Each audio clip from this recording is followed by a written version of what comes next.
Hello and thanks for joining us for our mid-morning edition of Arirang News. I'm Mark Broom. Let's start by taking a look at the day's headlines. The Federal Reserve cuts rates for the second time this year with a promise to sustain growth. President Trump, unhappy rates aren't cut further and more quickly, wastes no time launching a scathing Twitter attack on the Fed chairman. President Trump appoints Robert O'Brien as his new national security advisor around a week after he dumped the ultra-hawkish John Bolton. Both Trump and O'Brien heap praise on each other and pledge to keep America safe. Plus, South Korea's unification ministry is holding a special event to mark 1 year since the Pyeongyang Joint Declaration was signed by the leaders of the two Koreas. Our top story this morning, the US Federal Reserve has cut interest rates by a 0.25 percentage point for the second time since July as concerns grow about a potential global slowdown. Fed policymakers also left the door open for another rate cut this year if the US economy loses steam. President Trump, no fan of the Fed or its chairman, immediately weighed in with a less than glowing assessment. Lee Seung-jae starts us off. Following a two-day policy meeting, the U.S. Federal Reserve announced Wednesday it was cutting its benchmark interest rate by a 0.25 percentage point to a range of 1.75% to 2%. The cut comes just 7 weeks after the Federal Open Market Committee went ahead in July with its first rate cut in 11 years. President Trump, who has been pressuring the Fed to take more sweeping cuts to make the U.S. economy more competitive, immediately took to Twitter following the announcement, saying Fed Chair Jerome Powell and other Fed policymakers had again failed to meet his expectations. However, with 2 more meetings this year, analysts predict at least 1 more rate cut, potentially totaling 3 or even 4 this year alone. During his press conference on Wednesday, Powell echoed those predictions, saying the Fed could make 1 or 2 more small cuts in the future. As our statement also highlights, though, there are risks to this positive outlook, due particularly to weak global growth and trade developments. And if the economy does turn down, then a more extensive sequence of rate cuts could be appropriate. Despite the latest cut, Fed policymakers were sharply divided over whether to hold or continue to gradually reduce rates. The division comes amid mixed views on the relative strength of the U.S. economy. With unemployment at a 50-year low and rising wages, U.S. consumers have continued to spend money. However, unresolved trade negotiations between the U.S. and China have weakened business investment and put the brakes on the U.S. manufacturing sector. We're not forecasting a recession, but we are adjusting monetary policy in a more accommodative direction to try to support what is, in fact, a favorable outlook. For the time being, Fed officials still forecast moderate economic growth and a strong market going forward. They remain hopeful that inflation will rise closer to their 2% target, a level it considers healthy for the U.S. economy. Lee Seung-jae, Arirang News.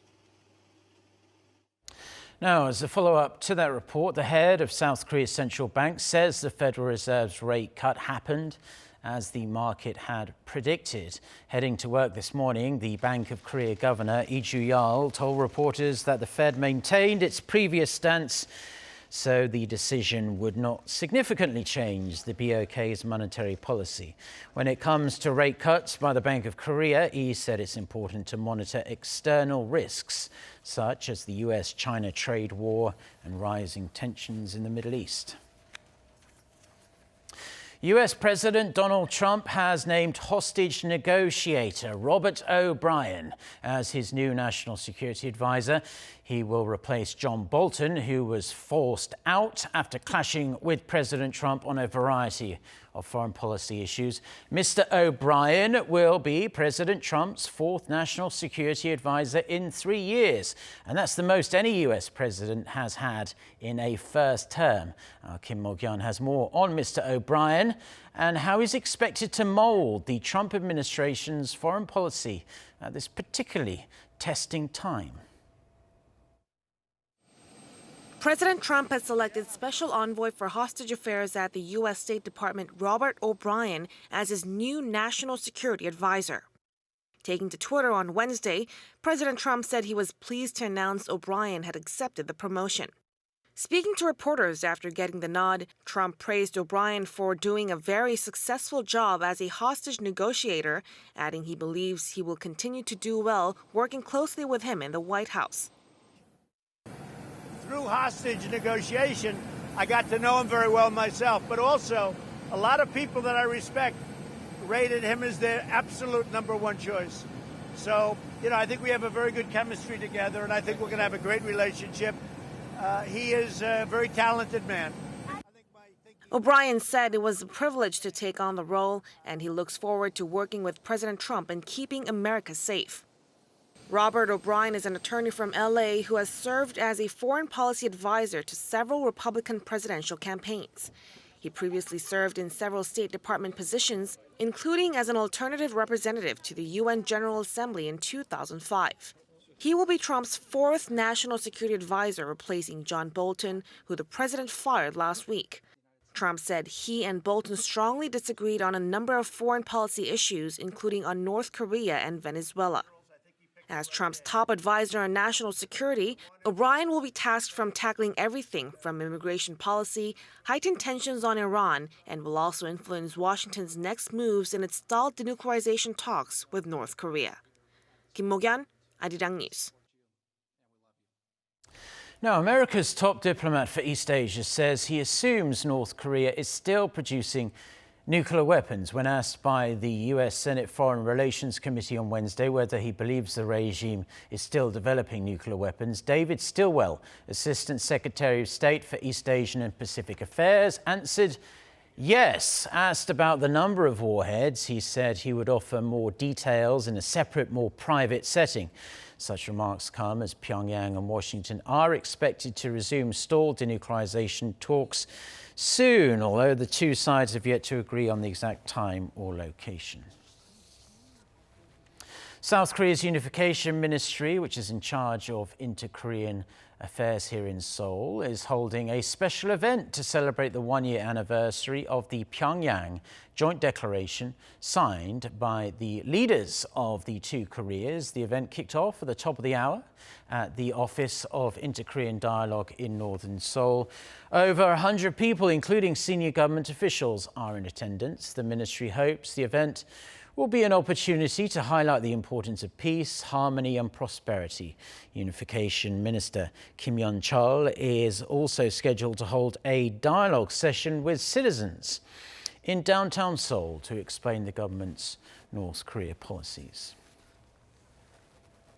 More than 2 months have passed since Japan imposed strict export curbs on South Korea, triggering a bitter trade spat between the two neighbors. Several weeks may have passed since then, but South Koreans remain just as committed to their boycott of Japanese products as they were when Japan first made its unprecedented move. Ji-young has more. South Koreans' boycott of Japanese products is reshaping the local market. This retailer, one of the largest in South Korea, has posters emblazoned with the words "No Japan" displayed across most of its aisles. For more than 2 months, South Koreans have been boycotting Japanese products to express their anger over Tokyo's export curbs on Seoul. The public mood shows no signs of changing anytime soon, with the boycott of anything made in Japan still gaining steam. Since July, imported Japanese goods have all but disappeared from this supermarket. When I shop for groceries these days, I try not to buy Japanese products. Japanese beer, once the most popular imported beer in South Korea, is now nowhere to be seen on the shelves. Over the last 10 years, Japanese beer was the market leader among imported beer in South Korea, but in August, imports slumped a staggering 97% from a year earlier. According to data released this week by the Korea Customs Service, the value of Japanese beer imports in August was a mere $223,000. 12 months ago, the corresponding figure was over $7.5 million. beer is not the only product severely impacted by the boycott. According to Seoul's Trade Ministry on Wednesday, sales of Japanese cars in South Korea plunged nearly 60% on-year in August. The boycott has had a big impact on some staple Japanese products. Finding an alternative to these products is not that hard. This means the boycott not only hit Japanese beer or cars, but also clothing brands like Uniqlo. Japanese apparel retailer Uniqlo has been forced to close 4 of its stores in South Korea since the boycott started in July. Most people in Seoul expect the anti-Japan boycott to rumble on. I don't think it will end anytime soon. My parents and my friends are also boycotting Japanese products. Some even denounced the Abe administration in Tokyo. In my opinion, it was imprudent for Prime Minister Abe to impose export curbs on South Korea in the first place. The problems between our two countries could have been resolved through a dialogue rather than economic retaliation. However, experts warned the prolonged boycott campaign is negatively affecting Japanese and South Korean firms. Calls are rising for the two governments to move toward reconciliation and cooperation for the sake of both of their economies. 엄지영, Arirang News. Now, 2 South Korean corporate giants in the global TV business are duking it out to grab the biggest slice of the burgeoning 8K TV market. Not shy about boasting of their own technological prowess. They're even taking pot shots at what they say is the lackluster quality of their competitors' products. Kim Hyo-sun reports. Samsung Electronics and LG Electronics are not pulling any punches as they aim to win the title of manufacturing 8K TVs with the best image quality. Both have been holding briefing sessions on the respective 8K technology, considered the highest resolution available on the market right now. LG Electronics was the first to take the gloves off, attacking Samsung's 8K TV as, quote, a substandard product. I believe consumers should be given accurate information on quality. It all comes down to consumer choice. The most crucial difference is whether they are OLED or QLED TVs. LG Electronics OLED TV does not require a backlight panel, enabling the TVs to be as thin as wallpaper. While such technology also enables rollable TVs, they are more susceptible to image retention known in the industry as burn-in. Samsung's QLED TV is made using quantum dot technology to enhance performance in key picture quality areas.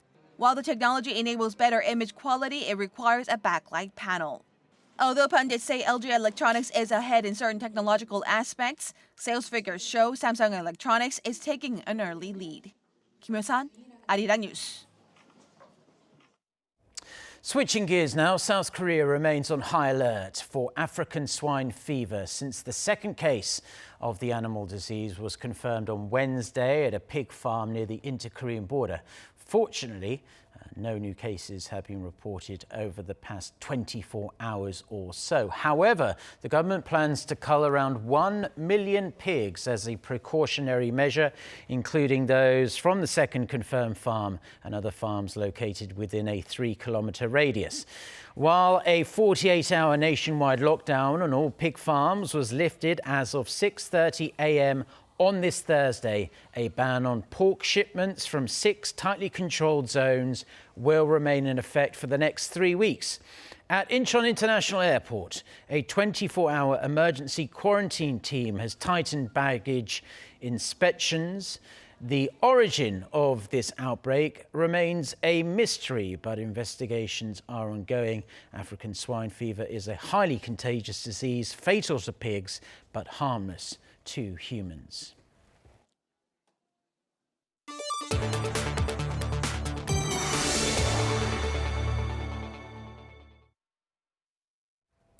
US President Donald Trump has ordered his Treasury Secretary to substantially increase sanctions on Iran after blaming Tehran for the recent attack on Saudi oil facilities. For more on this and other news from around the world, let's turn to our Kim Dami.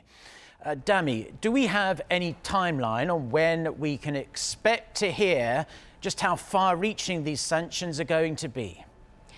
Mark, President Trump said he will reveal more details over the next 48 hours. Speaking to reporters in LA on Wednesday, Trump said his thoughts on Iran have not changed, but he refused to elaborate about his next steps. He said the ultimate response after the strikes would be war, but there were other options. The U.S. leader again warned that his country has the strongest military in the world. Despite Iranian denials, Saudi Arabia says it's certain the attack was sponsored by Iran. On Wednesday, Saudi Arabia's defense ministry showed what it says was wreckage of drones and cruise missiles. According to Saudi authorities, 18 drones and 7 cruise missiles were fired from the north, the direction of Iran. To figure out how to respond to the attack, U.S. Secretary of State Mike Pompeo traveled to Saudi Arabia on Wednesday. Calling the attack an act of war, Pompeo said the attack had all the fingerprints of Iran's supreme leader. Despite British Prime Minister Boris Johnson's firm stance on a no-deal Brexit on October 31st, the European Parliament has reaffirmed its support for an orderly Brexit based on the already negotiated withdrawal agreement. Members of European Parliament on Wednesday voted 544 to 126, finding it possible to provide an additional delay to the withdrawal. This is based on the condition that the prolongation is justified with a specific purpose. The European Parliament also pledged to reject any withdrawal agreement without a backstop on the Irish border. Swedish teenage climate activist Greta Thunberg delivered a short but direct message before a U.S. congressional hearing on Wednesday, calling on lawmakers to listen to scientists. Take a look. I am submitting this report as my testimony because I don't want you to listen to me. I want you to listen to the scientists. And I want you to unite behind the science. And then I want you to take real action. Thank you. The 16-year-old has been in Washington since last week to join activists in building support for a global climate strike and press U.S. lawmakers to take action. Thunberg also met with former U.S. President Barack Obama on Tuesday. Obama described the teenager on Twitter as already one of the planet's greatest advocates.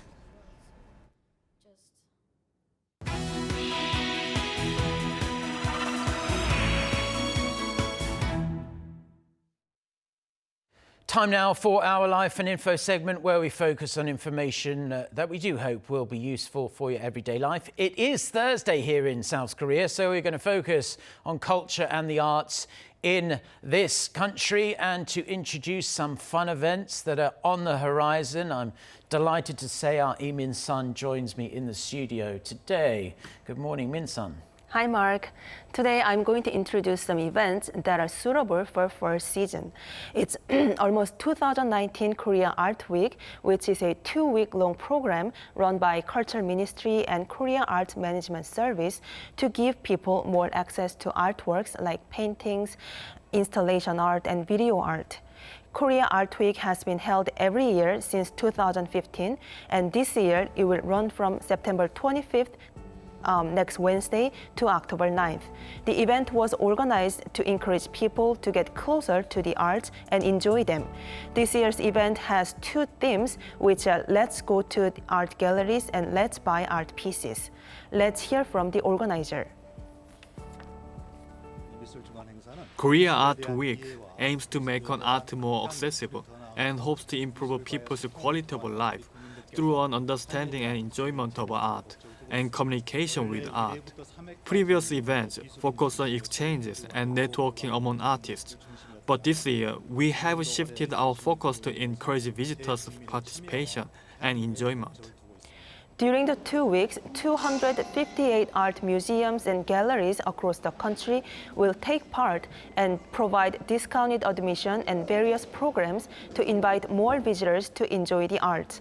The main branch and 3 other branches of the National Museum of Modern and Contemporary Art will offer free admission, and other art galleries will offer discounts of between 20 to 50%. Museums will also offer sideline events called Night at the Museum, museum, ranging from music performances, film screenings, as well as cooking or craft-making classes. In addition to free admissions to our museums, we'll offer various different things, including a novel reading event, an outdoor marketplace, and a classical music performance. Since it's autumn, I hope many people enjoy Art Week. Well, Min-sun, it sounds like a great way to check out one or more of South Korea's many art galleries. But what would you say, doing your research, are the real highlights of the Korea Art Week? The signature program is the Art Travel Program. A total of 12 art travel programs are offered in 8 cities, including Seoul, Daejeon, Cheongju, and Busan. Participants can check out several art galleries in a single day. This was the most popular program during last year's Art Week, so the organizers doubled the size of the program and extended the area to include regional cities beyond Seoul and Gyeonggi-do province. 4 tours in Seoul and 2 in Daegu and Busan are offered as walking tours, and these are free of charge. 6 others are bus tour programs and will cost you between 2,000 won to 10,000 won a person, which is only around $2 to $8. Tour programs are offered at different sites and dates, so make sure to check Art Week website and make a reservation so you don't miss out. Well, it's autumn, which is the best time, I think, personally, to travel in Korea. It's not too cold, not too hot. You can go and check out some of the art galleries while you are enjoying the season. At the start, you mentioned there are 2 different themes of this particular event. The first one being checking out art galleries, but you didn't mention the second one yet. What is that about? Yes, the second theme is buying art pieces. So to encourage people to not only enjoy art, but to buy and own their own art pieces, there are a number of art marketplaces and an art fair that will be held. The 18th Korea International Art Fair will be held from September 26th to 29th at the COEX Convention Hall in southern Seoul, with over 170 participating art galleries from Korea and other countries. The organizers will also offer 6 art marketplaces in 5 cities. The markets will offer artworks mostly by Korean artists at a relatively low price. Most of the pieces will be under 2 million won, or about $1,700. At the marketplace, visitors can also participate in talk shows with artists or enjoy music performances. Just watching the video there while you were speaking, Min-sun, some of the art pieces on display look really good, and if the price is around $1,700, you might find yourself a real bargain, and who knows, in a few years' time it could be worth a lot more than that if the artist really takes off.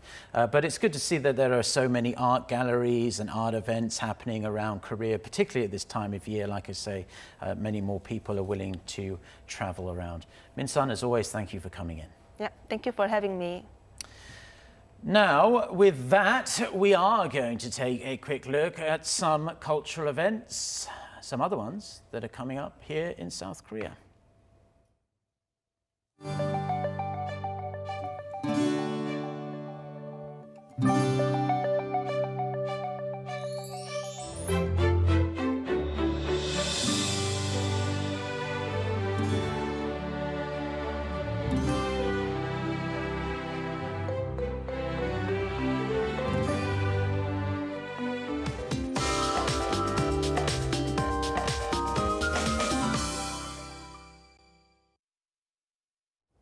Good morning. We are having the chilliest morning of the season so far, and those in upper regions, including Paju and Cheoran, saw single-digit morning lows. But highs will soar to the mid-20s, so we will see wide temperature differences of nearly 15 degrees Celsius in those places. And daily highs will also be a few notches lower than Wednesday, hovering in the mid-20s in most parts, but skies will be fairly clear and the air will be clean. And now there's a chance an autumn typhoon Tapa could strike the Korean peninsula this weekend as a tropical depression has formed in waters southeast of Okinawa. It will likely to bring heavy showers to Korea from Saturday, starting on Jeju, and gradually spreading to the rest of the country. So we will keep you updated on any further information. That's Korea for you, and here's the international weather for viewers around the world.